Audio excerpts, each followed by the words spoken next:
Мне пришел заказ от подписчика на Геральта из вселенной Ведьмака. Запрос был следующий. Заказчику не нравятся готовые промышленные фигурки, он не может найти что-то стоящее для себя, поэтому обратился ко мне. В этом видео я создам эффектную коллекционную фигурку, расскажу, сколько времени ушло на каждый из этапов создания и отвечу на главные интересующие вопросы. Какова стоимость материалов и расходников для реального заказа и сколько мне удалось заработать чистыми. Меня зовут Марина. Перед просмотром не забудьте поставить лайк и подписаться на канал. На связи Collectors Hub, и мы начинаем. Задача непростая, сроки сжатые, но и я сложностей не боюсь, поэтому с удовольствием беру заказ в работу. В это тяжело поверить, но мне нужны деньги. Я вышла в эти ваши интернеты и занялась поиском подходящих моделей. Да, не густо, но спустя пару часов тщательных поисков мне все же удалось найти несколько привлекательных вариантов. Согласовали вот этот. По-моему, роскошно. Заказчик утвердил, и я приступаю к работе. Сажусь за работу, делаю замеры, согласовываю размер с клиентом и приступаю к подготовке модели к печати. На подготовку модели у меня ушло около 2 дней. Ну что, давайте сразу перейдем к делу. Здесь у меня сейчас висит готовая база. Она еле-еле поместилась на платформу. Данная модель будет, скорее всего, одной из самых больших среди тех, которые мне приходилось делать. И поэтому базу, на самом деле, прям с трудом удалось уместить на платформу целиком. Но тем самым я облегчила себе работу, потому что у меня был выбор. 4 части, которые мне впоследствии пришлось бы шкурить, обрабатывать, как-то дополнительно склеивать. В общем, скорее всего, работы там бы было дня на 2. А так как у меня здесь сейчас целиковая модель, я ее спокойненько сниму и промою. Но промыть это тоже целый квест, потому что моя ванна, по размерам она на самом деле не самая маленькая, но я думаю, что мне придется доливать сюда спирт для того, чтобы хоть как-то смыть первичный слой смолы. Поэтому поехали. По готовности снимаю части модели с платформы. Чистое время печати 65 часов 47 минут. Но если прибавить затраты на промывку, сушку и снятие поддержек, то все время работы выйдет примерно 8 дней. Другие части тоже промываю, отрываю поддержки и готовлю к последующей обработке. Составных частей тут немало. Что-то, к сожалению, не поместилось единой частью на платформу, как, например, голова монстра и его рога. Этап печати наконец-таки завершен, и я перехожу к обработке моделей от поддержек.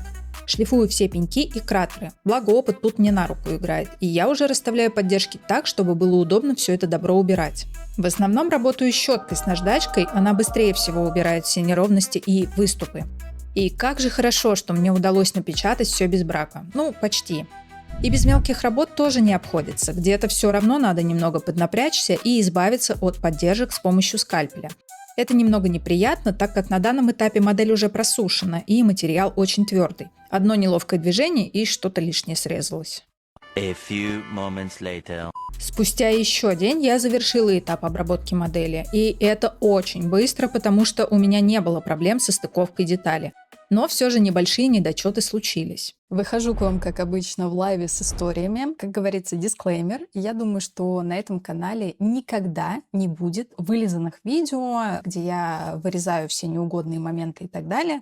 Вот я вам рассказываю, как есть. Да, я шут гороховый, я клоун, я очень часто ошибаюсь, но на самом деле не вижу в этом ничего такого, потому что мы все люди, нам свойственно ошибаться. Это нормально. В этот раз я напечатала 2 бороды. Вот. Одна побольше, вторая поменьше. Что же произошло? Дело в том, что эту модель я немного изменила в размерах, чтобы моя база целиком поместилась на платформу принтера. Что произошло?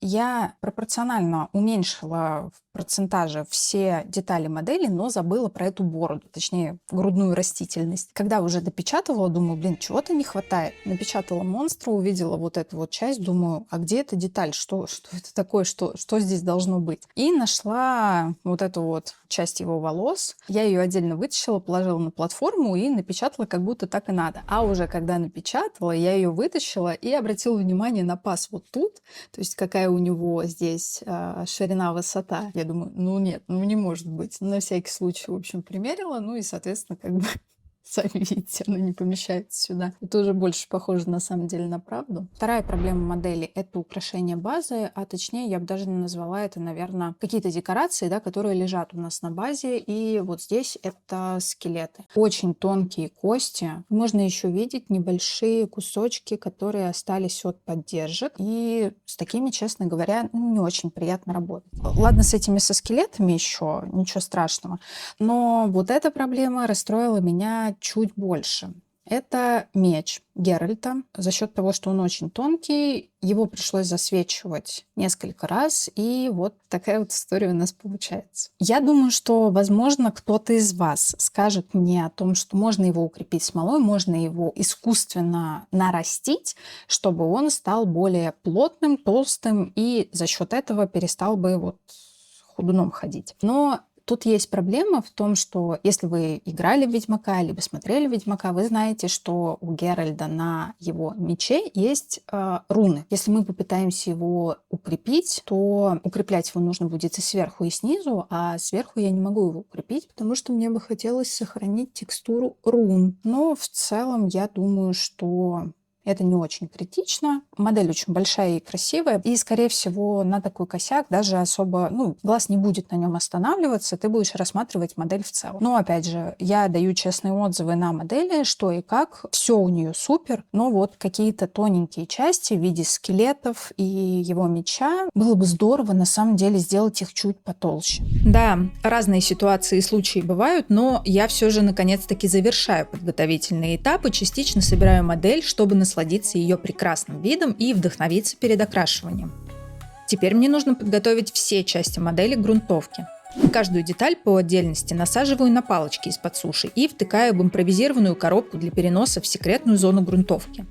Для всей модели я буду использовать черный универсальный грунт, а после того, как я закончу с этим, оставлю все просушиться где-то на сутки, потому что покрываю я грунтом в 2 слоя. Так надежнее и качественнее. Итак, 11 дней работы позади, и я наконец-таки приступаю к окрашиванию. Для базы беру землянистый оттенок и техникой Dry Brush прохожусь по верхней части поверхности.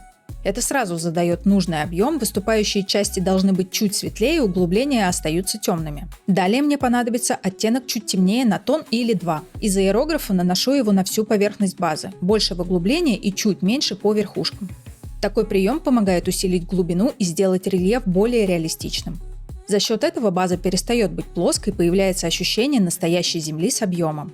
Теперь приступаю к окрашиванию элементов. Для скелетов беру светлый оттенок и аккуратно из аэрографа окрашиваю черепа и кости грудной клетки.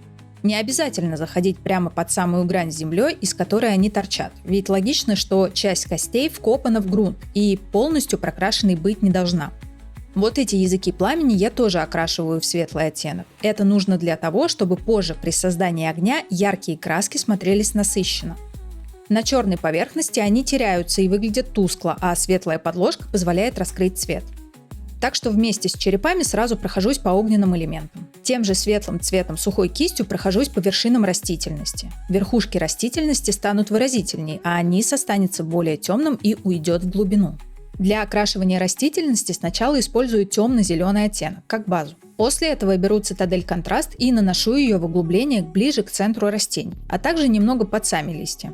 Кстати, именно поэтому я заранее осветляла верхушки. На полностью темной базе добавлять тени просто некуда. А так у меня остается запас. Сверху светлый оттенок, в середине базовый цвет, а внизу более темный контраст. Казалось бы, мелочи, но именно на таких деталях и строится весь процесс окрашивания. Для языков пламени я смешиваю 2 цвета. У меня есть план по окрашиванию, которого я всегда придерживаюсь, когда хочу добиться эффекта огня. Базово где-то посередине наношу оранжевый цвет. Верхушки лучше оставить максимально светлыми, а на нижней части можно сильно не заморачиваться. После этого добавляю красный оттенок, в основном по верхушкам, чтобы получился эффект нарастающего жара. И финальный шаг, в самый низ в углубление наношу желтые чернила. Так создается ощущение, что огонь светится изнутри. Порядок нанесения может немного меняться в зависимости от конкретной модели, но суть у меня всегда примерно одна. Цепи и лезвия на базе окрашиваю в металлический оттенок. Для вас этот момент в ролике пролетит быстро, но в реальности я провела за ним около часа, прорабатывая затемнение и добивалась того, чтобы лезвия выглядели максимально реалистично с игрой света и тени. Теперь возвращаюсь к поверхности базы. После окрашивания скелетов на ней осталась легкая дымка светлого цвета. Беру теплый коричневый оттенок и перекрываю все эти огрехи. Заодно добавляю немного тени внутрь самих скелетов. Это делает их объемнее и добавляет глубины, чтобы они смотрелись не плоско, а естественно в грунте. А теперь проливки. После всей кропотливой работы это прям бальзам на душу. Можно сказать, отдохну.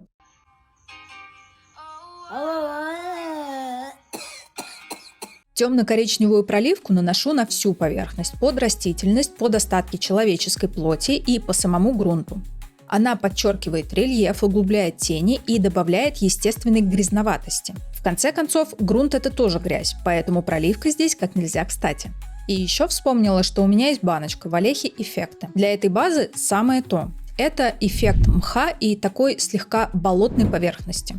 Добавляю немного на участки с растительностью и частично на землянистые части базы, чтобы получить более живую и естественную фактуру. Теперь перехожу к амулетам ведьмака, которые украшают базу. Сначала полностью покрываю амулеты металлическим оттенком, чтобы задать им правильное железное основание. Но на этом работа не заканчивается, просто серый металл выглядел бы плоско. Поэтому дальше я беру черный лайнер и аккуратно прохожусь по всем углублениям. Глазницы, контуры морды, линии между выступающими деталями. На одном из амулетов есть кусочек огненного языка, который соединяется с деталью на базе. Его тоже нужно покрасить. Сначала беру тот же светлый оттенок, который использовала ранее для подложки огня, и после этого повторяю ту же схему окрашивания, чтобы попасть точно в цвет. Сначала оранжевый посередине, затем красный, ближе к верхушкам и в конце желтые чернила внизу. Так этот небольшой элемент полностью сливается с основной композицией и выглядит как единое целое с базой. В завершении добавляю еще один акцент. Глаза у амулета окрашиваю в красный цвет. Для базового цвета монстра я беру пыльно-коричневый оттенок и наношу его аэрографом на всю поверхность прямо поверх черного грунта. Покрываю равномерно все тело, уделяя внимание фактуре шерсти, чтобы краска легла в каждую складку и бороздку. Тут важно не залить рельеф, а аккуратно подчеркнуть его. Отдельно прорабатываю голову монстра, ведь именно там потом будет основной акцент. Дальше беру оттенок посветлее и сухой кистью прохожусь по гриве. Тут сразу проявляется весь рельеф, краска цепляется только верхушки волос и каждая прядь начинает играть. Смотрится гораздо объемнее и живее, чем просто плоский коричневый слой. Теперь перехожу к телу. На базовый пыльно-коричневый наношу оттенок посветлее. Работаю аэрографом так, чтобы высветлить выступающие части кожи, а в складках оставить тени. За счет этого тело становится более объемным. То же самое делаю и с головой. Но здесь есть нюанс. На брови, нос, уши монстра и верхнюю часть головы укладываю больше слоев, где-то 2-3. Это нужно для того, чтобы эти более светлые участки вытянуть наверх и выделить их на фоне остальной поверхности. Контрастным, мертвецки бледным фиолетовым прохожусь по всем складкам на теле и голове. Этот цвет хорошо садится в тени и подчеркивает фактуру кожи. За счет него монстр уже не выглядит просто коричневым, появляется ощущение увядания, как будто бы кожа потускнела и потеряла жизнь. В композиции он смотрится существом, которое доживает последние дни. И мне захотелось еще немного акцента на его силуэт. Выделить мышцы, грудь и верхние линии. Чуть сильнее отделить их от базы. На голове, кстати, тоже про это не забываю. Теперь перехожу к пасти. Сначала беру темно-красный и прокрашиваю всю пасть. Но потому что буду идти от темного к светлому. Потом уже буду добавлять более яркие оттенки, чтобы выделить края и язык. В уши тоже добавляю этот цвет и добавлю первые слои линий на его раны. Это только начало, базовый слой, на который потом лягут более яркие и светлые оттенки, чтобы раны выглядели свежими. И теперь беру насыщенно красно-бордовый цвет и добавляю его на язык и в раны тонкими линиями, чтобы появился контраст между запекшимся и свежим слоем.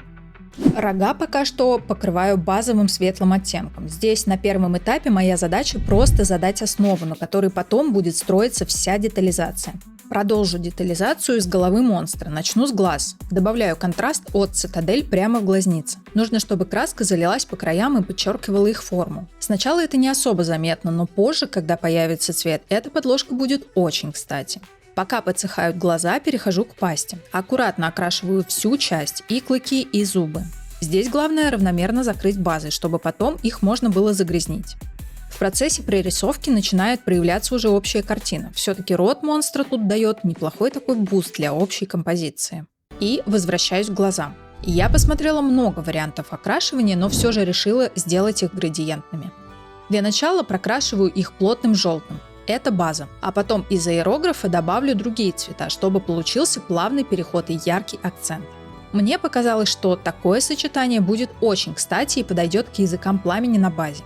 Тем временем подсохли рога, и я перехожу к следующему этапу. Беру краску Wood Grain, я ее часто использую для детализации, потому что она очень красиво затекает в углубление. Наношу кистью, а не аэрографом. Из аэрографа слой лег бы слишком ровно, а мне как раз таки нужно, чтобы остались излишки, которые потом подсохнут прямо в текстуре рогов. Но когда закончила этот этап, я поняла, что допустила небольшую ошибку. Так как рога я красила уже поздно вечером и была немного уставшая, на следующий день, когда продолжила работу, заметила, что оттенок получился слишком теплый и не очень сочетается с цветом кожи монстра. Я решила подправить ситуацию. Взяла ту же краску, которая окрашивала кожу, и тонким слоем прошлась по верхам рогов. А вот углубления оставила прежними, с оттенком Wood Grain. В итоге получился мягкий переход, теплая глубина и более холодный верх, который теперь лучше гармонирует с общей цветовой гаммой. Теперь кистью прохожусь по мелким царапинам на корпусе монстра. Хотелось сделать их более свежими и рваными, поэтому аэрографом здесь не подойдет. Кисть позволяет уложить краску неровно, с разной плотностью, и за счет этого царапины смотрятся натуральнее, где-то глубже, где-то чуть подсохшие. И финально возвращаюсь к рогам. Добавлю черный лайнер, чтобы окончательно сравнять все оттенки. Ошибка моя заключалась в том, что рога получились в теплых тонах, а сам монстр в основном окрашен в холодные. Лайнер как раз поможет мне связать все эти оттенки между собой. Теперь окрашиваю глаза монстра. Сверху аккуратно добавлю красный оттенок дымкой из аэрографа, а на нижнюю часть немного желтых чернил. В итоге получится плавный градиент, сверху глаза уходят в красный, снизу подсвечены желтым. Ну и как же тут без бородавок? Беру коричневый оттенок и аккуратно прокрашиваю каждую. Теперь те части, которые должны блестеть, сразу покрываю лаком. Это пасть с языком и глаза. За счет глянца пасть и глаза сразу выделяются и смотрятся естественно на фоне матовой кожи. Все, тело монстра готово.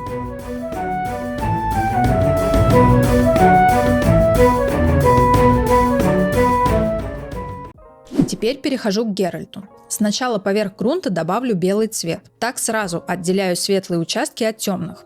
Как всегда, наношу больше на верхушки, чтобы они потом выделялись, а вот в углубление белый не добавляю, там у нас останутся тени. Дальше перехожу к базе на одежде. Коричневым цветом прокрашиваю штаны Геральта и заодно кожаные вставки по бокам его доспеха. Это задаст основу для будущей детализации. Сразу же беру бежевый оттенок и покрываю им рукава, потому что по референсам они у него как раз таки грязновато-светлого цвета. Пока делаю все в один тон без проработки, главное положить нужный цвет туда, где он должен быть. Далее беру оттенок коричневого, светлее основного, и прохожусь им по штанам. Добавляю больше цвета на сгиб колена и на выступающие части сзади. На торсе сразу окрашиваю все кожаные ремни, задаю им базовый цвет, чтобы потом уже прорабатывать детали. Заодно добавлю тени в углубление. Под поднятыми руками, во впадинах подмышек и на сгибах рук. И теперь беру угольный цвет. Сначала им убираю все плевки и огрехи на ботинках, чтобы поверхность стала ровной.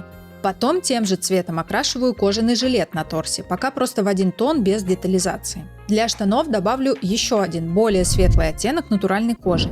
Здесь я не просто подсвечиваю складки, а постепенно увеличиваю контрастность и несколькими слоями вырисовываю объем. А обувь прорабатываю техникой сухой кисти. Беру светло-серый и прохожусь по всем сборкам на сапогах и деталями голеней. Выступы подсвечиваются, и ноги сразу начинают смотреться рельефнее и аккуратнее. И теперь перехожу к складкам на штанах. Нужно выделить углубление. Для этого использую проливку. Покрываю ей всю поверхность штанов, чтобы краска сама затекла в тени. Когда все подсохнет, вернусь с аэрографом и слегка пройдусь по выступающим частям. Там, где контраст немного съелся, чтобы снова добавить объем. Ах да, и еще я сверилась с костюмом Геральта по референсу и поняла, что верхняя часть голенища должна быть коричневой. Поэтому перекрасила ее в нужный цвет, чтобы все совпадало с оригиналом. Ремни. Обожаю ремни. Шутка, конечно, но у Геральта правда их очень много, так что терпеливо окрашиваю каждый в коричневый цвет на торсе, на руках, да и вообще они тут повсюду. И пока я занимаюсь этой кропотливой работой, хочу сказать вам огромное спасибо за ваши сообщения и отзывы. Мне реально очень приятно, что вы пишете и поддерживаете. И если кто-то из вас захочет поддержать канал чуть больше, в описании есть ссылка, где можно просто оставить сообщение и любую сумму. Это абсолютно по желанию, никакой обязаловки. И если у этой идеи будет отклик, то в будущем я буду выводить имена спонсоров в конец ролика и, конечно же, благодарить каждого, кто решится на такой добрый шаг. Возвращаюсь к торсу Геральта. Теперь окрашиваю все части кольчуги на животе и спине. И, конечно, не забываю про пластины на руках, их тоже аккуратно закрываю цветом, чтобы вся броня смотрелась цельно. Теперь сухой кистью прохожусь по краям ремней. Хочу, чтобы они выглядели чуть потрепанными, так они больше похожи на настоящую кожу с естественным износом. Перед тем, как окрасить меч, полностью покрываю его однотонным черным цветом. Это нужно, чтобы выровнять поверхность и задать базу для металлика. Руны при этом сохранятся, так как они углублены в клинок. А уже поверх этого слоя в несколько шагов аккуратно, широкой кистью наношу серебряный оттенок. Так руны останутся темными внутри, а сам меч приобретает ровный металлический блеск.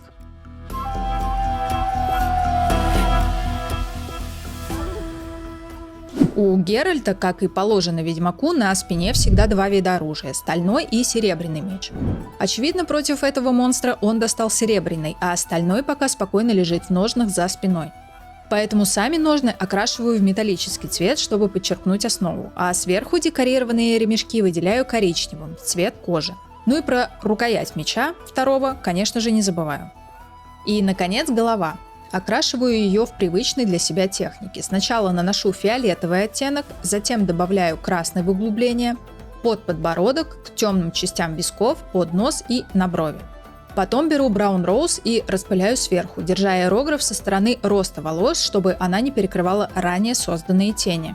Дальше добавлю немного золотисто-желтого. На кожу он идет как еще один оттенок, ведьмаки ведь в привычном образе довольно светлые, а на волосы, чтобы слегка подсветить их перед финальной проработкой кистью.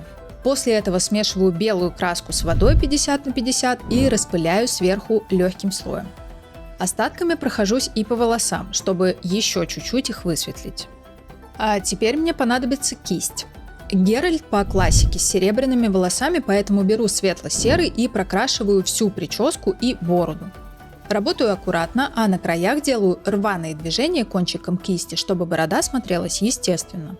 Теперь перехожу к деталям. Блеклым красным цветом прорисовываю все шрамы на лице ведьмака. Совсем маленьким количеством краски на кисти выделяю мимические линии и складки, которые передают его эмоции. Немного красного добавляю под складки носа, под ноздри, в область бровей и на нижнюю часть бороды. Так лицо становится живее и выразительнее. И, конечно же, окрашиваю брови. Короче, хотела сделать небольшую вставку касаемо глаз. Я, к сожалению, не смогла подснять полностью, как я их крашу, и не смогла подснять близко вам макросъемку того, как я выкрашиваю зрачок, как я выкрашиваю сам цвет глаз у ведьмака. Проблема в том, что при такой близкой макросъемке у меня камера просто не фокусируется на очень мелких деталях, и я не могу показать, как я прокрашиваю супер-супер мелкие детали, а у ведьмака вот в данном кейсе получаются прям, супер маленькие глаза. Поэтому я просто покажу результат, сделаю такую лайв-вставку и покажу вам, что получилось. Я уже, в принципе, надела ее на тело. Вот по итогу, что у меня получилось по глазам. То есть я отрисовала белки, и помимо этого я сделала такую золотистую подложку и нарисовала зрачки. Ну и, наконец, я выхожу на финиш. Я сделал это. Остался только арбалет. Сначала задаю коричневым основной цвет дерева, потом беру свою любимую магическую краску для углубления и воссоздаю текстуру древесины прямо на корпусе арбалета. После этого окрашиваю металлические элементы и добавляю проливки. Они создают эффект арбалета, который уже повидал немало битв. Этот этап окрашивания завершен, на него у меня ушло около 5 дней. Ну и давайте подведем итоги. На этот проект у меня ушло 16 полноценных рабочих дней, либо же 21 календарный день. По расходам: смола, затраты около 2 литров стоимостью 4000 рублей. Но нужно понимать, что я печатаю детали толщиной 2 мм с перекрытиями и без пустот. Расходники — это спирт, грунт, лаки и прочее — около 1000 рублей. Краски, тинер, флоу импрувер и различные расходники для аэрографа — 3500 рублей. Итого расходов на 8500 1500 рублей. Стоимость фигурки на заказ 25 тысяч рублей. После вычета всех затрат чистыми получилось 16 500 рублей. То есть, работая над этим проектом, в день я зарабатывала примерно 1000 рублей. Вот такая экономика. Выводы делайте сами. Для кого-то это покажется очень дорого, а для кого-то вполне приемлемо. Ну, а что думаете вы? Пишите в комментариях. Мне будет интересно почитать ваше мнение. Ну, а теперь давайте перейдем к самому приятному — финальным кадрам. Приглашаю вас посмотреть, какой получилась эта работа.